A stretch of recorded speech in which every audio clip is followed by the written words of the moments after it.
क्योंकि आप मेरे को बताइए कि जब आप रिपोर्टिंग करते हैं या कोई भी रिपोर्टिंग करता है तो हम कहते थे कि यूपीए के कार्यकाल में इतने घोटाले हुए, यूपीए के कार्यकाल में इतने मंत्री जेल में गए, यूपीए की सरकार में पी चिदम्बरम ने ये घोटाला किया, यूपीए की सरकार में कपिल सिब्बल के ऊपर ये आरोप लगे, यूपीए की सरकार में ए.के. एंटनी, ये कनिमोझी, ये सारे के सारे लोग जेल में गए। तो आपने क्या किया, वो जो यूपीए जिसे आपने बड़े गर्व से बनाया था, शाइनिंग इंडिया को जब हराया गया था, याद होगा आपको 2004 की बात है, अटल जी की सरकार जब गिरी थी तो यूपीए ने मिलकर सरकार बनाई थी और यूपीए 1 यूपीए 2 दोनों चली थी। अब वो यूपीए इनके लिए बोझ बन गया था, इनके मुंह पे वो कालिक हो गई थी, तो वो कालिक आपको मिटानी थी। तो आपने क्या किया, एक ऐसा नाम चूज किया जिससे इस देश की भावना को जोड़ा जा सके।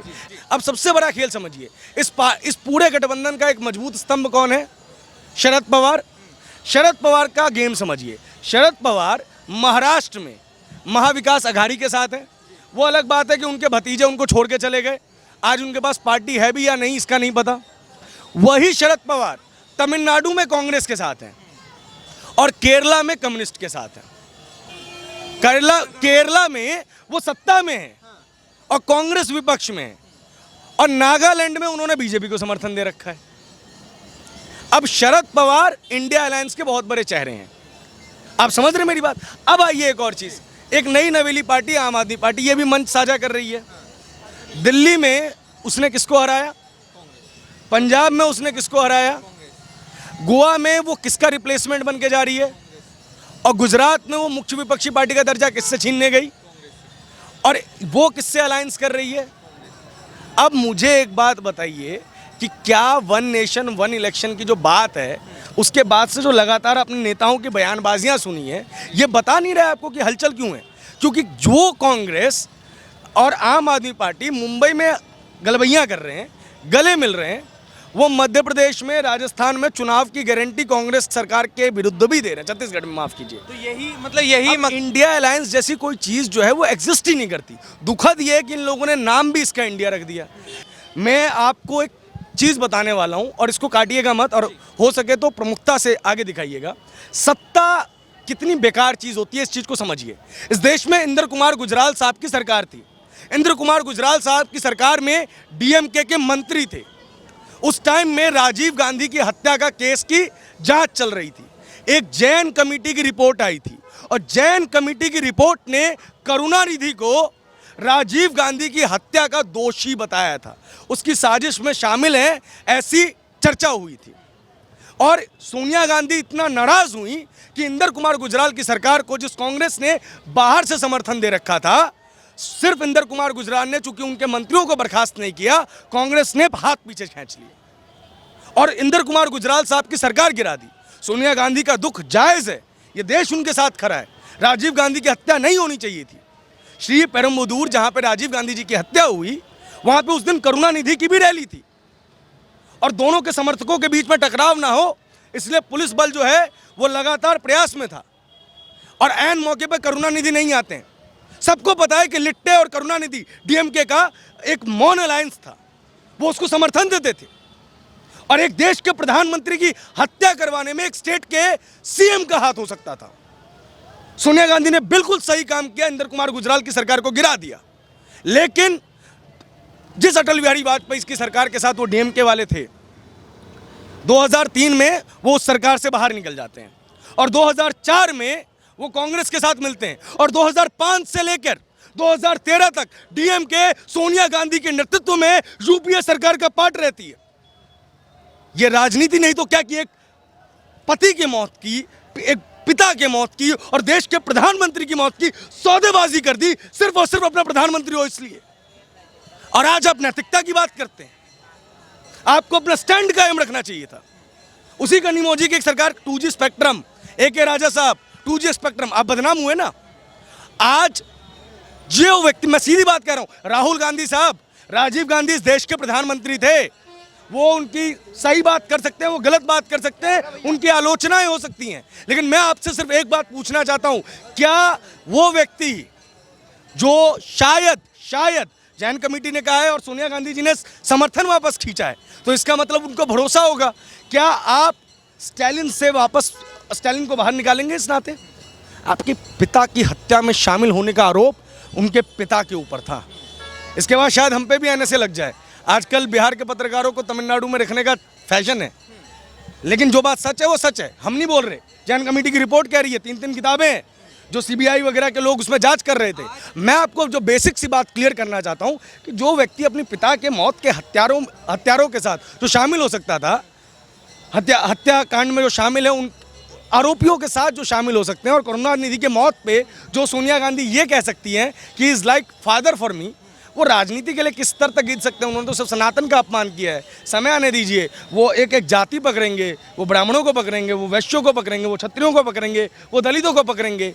उन्हें सिर्फ और सिर्फ मकसद ये है कि किसी भी तरीके से जो खोई हुई सत्ता है, कांग्रेस आज तक 10 साल से ज़्यादा लंबा पीरियड नहीं रहा है उनका विपक्ष में, वो किसी भी तरीके से सत्ता में वापस आनी चाहती है। बस यही मकसद है। मैं यहाँ पे लोगों से पूछ लूँ ना अगर कि पेरियार के बारे में कितने लोग जानते हैं, पेरियार साहब के बारे में कितने लोग जानते हैं, किसी को नहीं पता होगा। लेकिन आपको मैं बता दूं कि तमिलनाडु में पेरियार की राजनीति बड़ी चलती है। और मैं अगर यहाँ पे एक चीज़ बोलूँ कि पेरियार ने अपनी बेटी से शादी की थी, आप 100 लोगों से पूछ लीजिए ये सही है या गलत है, सही है या गलत है। अपनी बेटी से शादी की थी, सही है गलत है, गलत किया सही किया, सही किया। पेरियार ने अपनी बेटी से शादी कर ली। आप 100 लोगों से पूछ लीजिए विमल जी, 100 लोगों से पूछ लीजिए, 100 के 100 लोग उसे गलत बताएंगे। 100 के 100 लोग इसे गलत बताएंगे। ये अलग देश बनाना चाहते थे। पेरियार और जिन्ना में बहुत ज़्यादा फर्क नहीं है। जिन्ना कामयाब हो गया, पेरियार कामयाब नहीं हो पाया, ठीक है। वो अलग देश बनाना चाहते थे, तो वो देशद्रोही हुए, देशभक्त हुए। अब उस सोच से जो पार्टी चलेगी वो क्या देशभक्त होगी? वो देश को आगे बढ़ाना चाहेगी? अरे मुस्लिम लीग इस देश के लिए कभी वफादार हो सकती है क्या? उसका सपना ही है कि उसको अलग देश बनाने।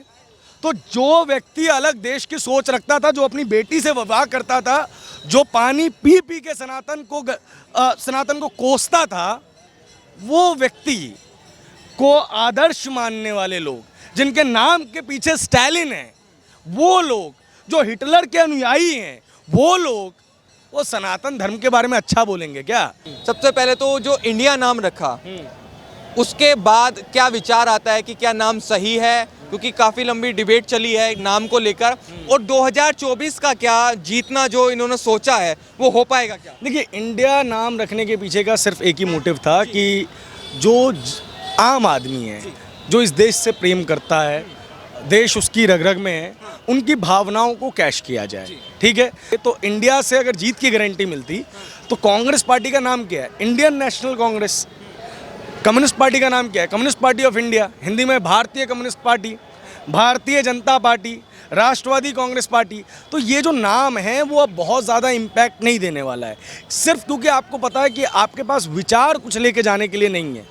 तो आपने क्या किया? आपने एक ऐसा नाम छोड़ दिया जो आपको पता है कि सामूहिक रूप से उस नाम की आलोचना कोई भी देश का व्यक्ति नहीं करेगा। लेकिन एक नेता के रूप में आपका नैतिक कर्तव्य क्या था?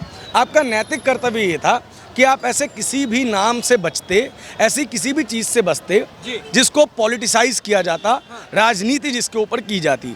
क्योंकि इंडिया एज ए सिटीज़न अगर आप हैं तो ये आपके लिए प्राइड है, आपके लिए गर्व का विषय है। और अगर आप चुनाव में हारेंगे तो क्या कहेंगे? इंडिया के लोग हार गए। इंडिया तो जीतेगा ही ना हमेशा। तो आपने एक सोच अपनी दिखा दी कि आपने, एक बात ये होती है ना कि एक व्यक्ति जब कमज़ोर नायक जब मर रहा होता है, 2 तरीके के सेनापति होते हैं इस दुनिया में। एक सेनापति ये देखता है कि जब मेरी सेना हार रही है तो वो सामने से नेतृत्व करता है, जिससे उसके सैनिकों में उत्साह आता है, और इससे चाहे वो सेनापति जीते या हारे, लेकिन उस सेनापति का नाम अमर अक्षरों में लिखा जाता है। जैसे गोरा बादल, महाराणा रावल सिंह, इन सब का, महाराणा प्रताप, इन्होंने जंगें जीती हारी, लेकिन ये शूरवीर थे क्योंकि इन्होंने अपनी सेना का मनोबल बढ़ाया।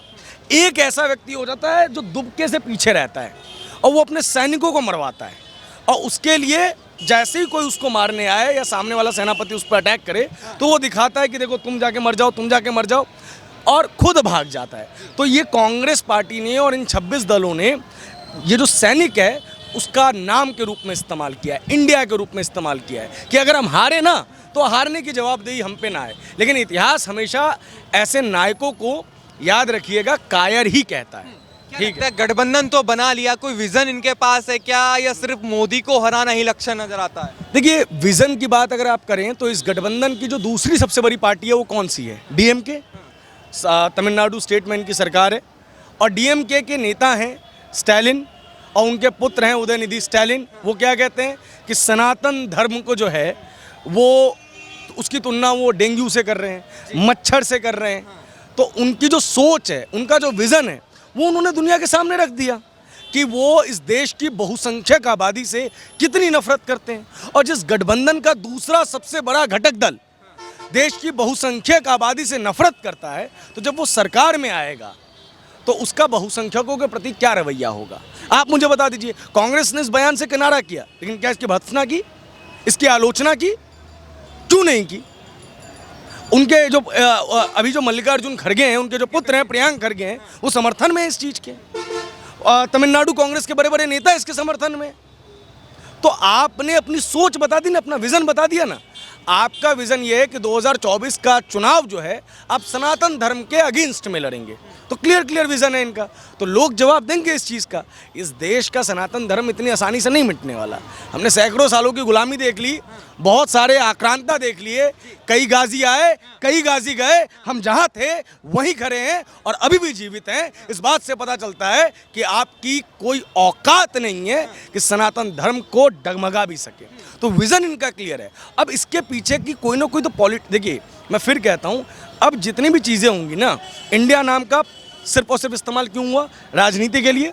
एक सेनापति जो हार रहा था, उसने अपने सिपाहियों को आगे कर दिया, और वो सिपाही क्या है आज के टाइम में? इंडिया नाम। उनको मरवाया जाएगा और खुद जो है ये एक ढाल ले ली जाएगी। अब स्टालिन के पुत्र इतना बड़ा बयान दे देते हैं, क्यों दे देते हैं? अभी कुछ दिनों पहले वन नेशन वन इलेक्शन के ऊपर चर्चा होगी तेज। अब इंडिया गठबंधन के बारे में जब हम कोई भी सवाल पूछते हैं तो क्या कहते हैं? अरे 26 दल, अरे 27 दल, अरे 28 लोगों की बैठक 3 बार मिल ली है। कहाँ मिल ली है? पटना में मिल ली है, मुंबई में मिल ली है, और इससे पहले बैंगलोर में भी मिल ली है। 28 बड़े बड़े दल मिल लिए। लेकिन सच्चाई क्या है? इन 28 दलों में से जो 8 दल हैं, कम्युनिस्ट पार्टी ऑफ इंडिया को हटा दीजिए आप और कांग्रेस को हटा दीजिए, तो जो 6 दल हैं वो सिर्फ और सिर्फ तमिलनाडु के हैं। सिर्फ और सिर्फ 28 लोगों की बैठक हुई मुंबई में, जिसमें 27 दल हैं और एक इंडिपेंडेंट सांसद है। तो टोटल 28 हो गए। 28 में से 6 का सिर्फ और सिर्फ अस्तित्व जो है वो आपका तमिलनाडु में है। इसमें से 4 ऐसे दल हैं, मैं आपको बता दूं, जिनका विधानसभा में भी एक भी मेंबर नहीं है, और ये आपस में लड़ते हैं। अब डीएमके जो है वो इन लोगों को सीटें देगी। मैं आपको उन पार्टियों के नाम बता दूं।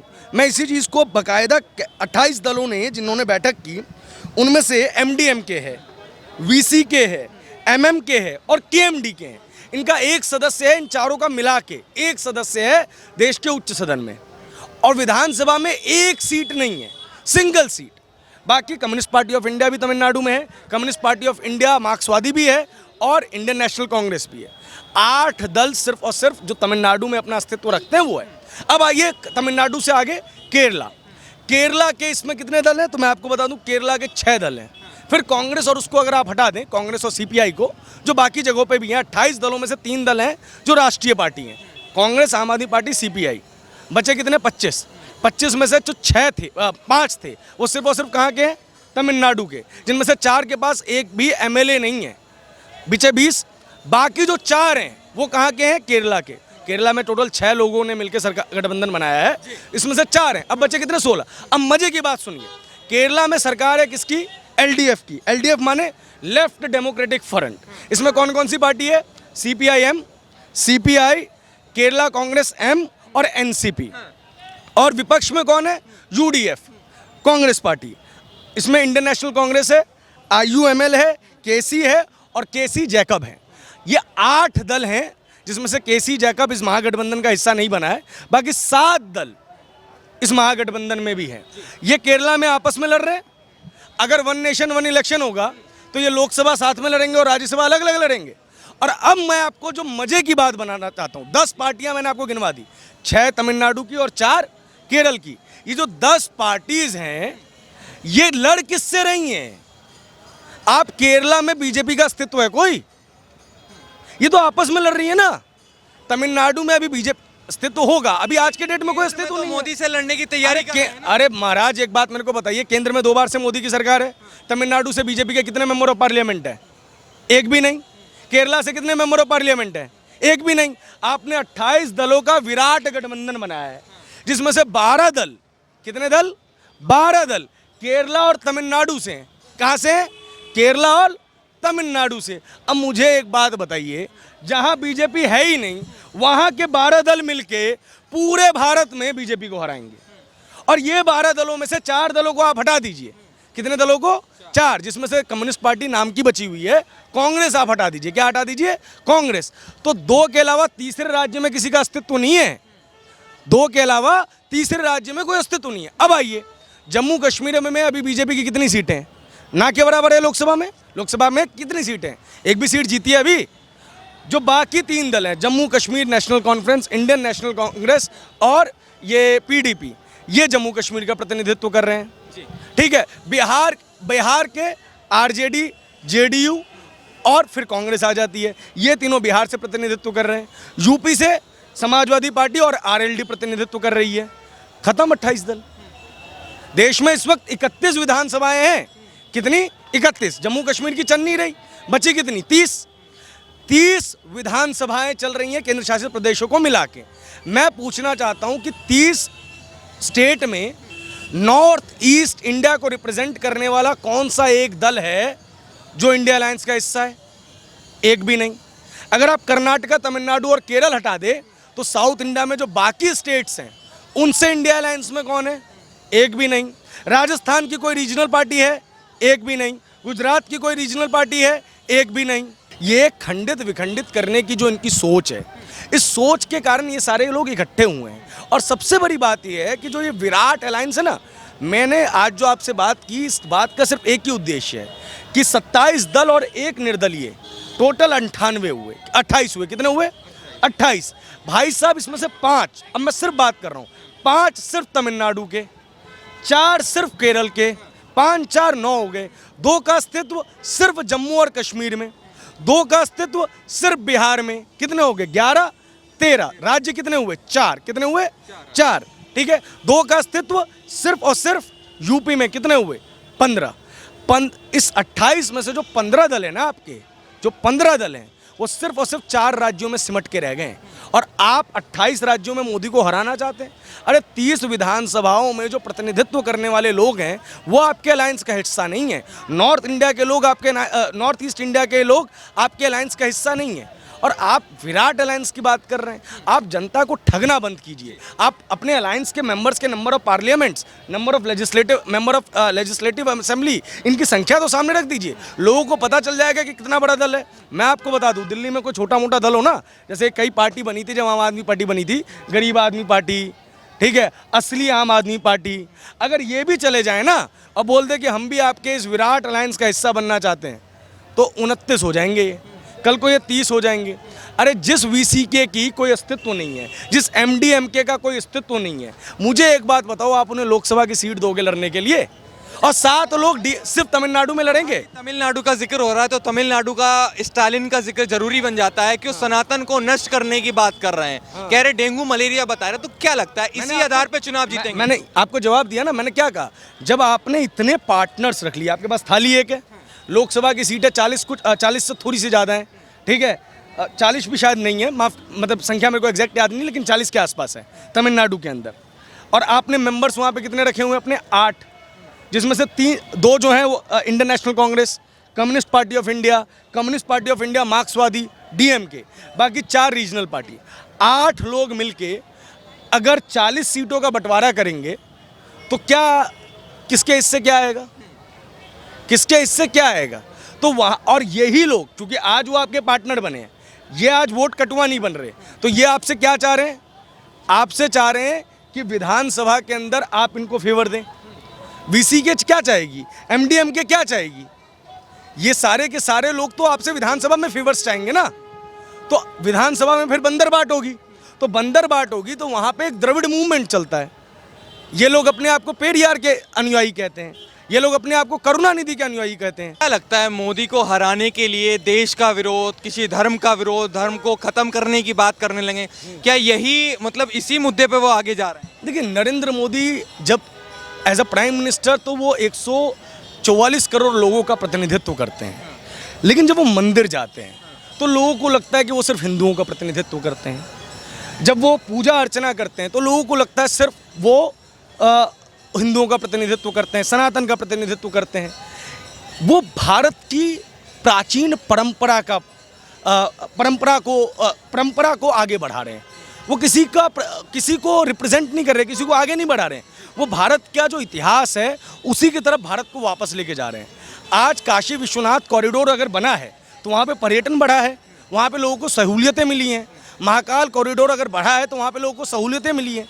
कई लोगों को इस चीज़ से ईर्ष्या है, तो वो क्या कर रहे हैं, वो उस चीज़ के ऊपर चोट कर रहे हैं जिससे उनको लग रहा है कि मोदी कमज़ोर हो सकते हैं। लेकिन सवाल ये है, बात बहुत सिंपल है कि इससे मोदी कमज़ोर नहीं होने वाले। इससे जो आपकी छवि है वो सबको पता चलेगी। दिक्कत ये है, वहाँ पे के अन्नामलाई नाम का एक व्यक्ति है जो पहले पुलिस में थे, उनको सिंघम के रूप में वहाँ पे रिप्रेजेंट किया जाता था। अब वो भारतीय जनता पार्टी के वहाँ पे चीफ हैं, प्रेसिडेंट हैं। उनकी जो मूवमेंट है उसने द्रविड़ लैंड में जो है ना, वो सनातन की वेव को दोबारा चालू कर दिया है।